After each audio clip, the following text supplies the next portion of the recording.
It involves the Corps of Engineers and CPRA's engineers when they review the system, and our own concerns when we reviewed the system as it's presented to us. We were not a local sponsor. In other words, we were not involved in the process at all. But we have the responsibility for operation and maintenance. And in that responsibility, we looked at some parts of the system that gave us great concern. You remember when they first made the decision to use untreated piles underneath the T-walls, this authority was very vehement in their opposition to that decision. But the decision was made anyway. So now we have to take a look, we have to study very deeply what that means to us in operation and maintenance.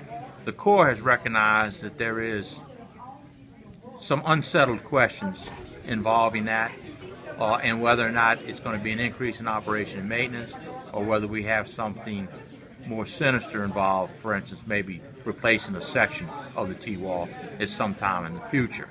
So these things we're hashing out now ahead of time so that we're prepared for the future events. Okay. And this is the T-wall in St. Bernard Parish that we're talking about? Well, the T-wall actually starts in Orleans Parish at the surge barrier and then goes all the way around St. Bernard Parish. So it's two parishes that have the T-wall.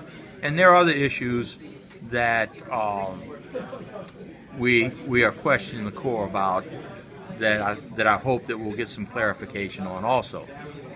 I'm not satisfied, I don't think this authority is satisfied with the storm modeling that was done.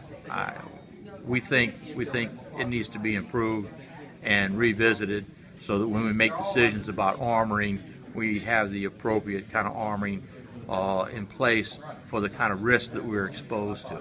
And then, of course, we're looking ahead to the day that we can bring the protection system up to a 500-year return event protection, which is 0.2%. And we're very, very hopeful that we'll be able to improve the system to that point. But it's all a moving target. Things are changing. That's why we were talking with CPRA about monitoring changes, heights, elevations changes.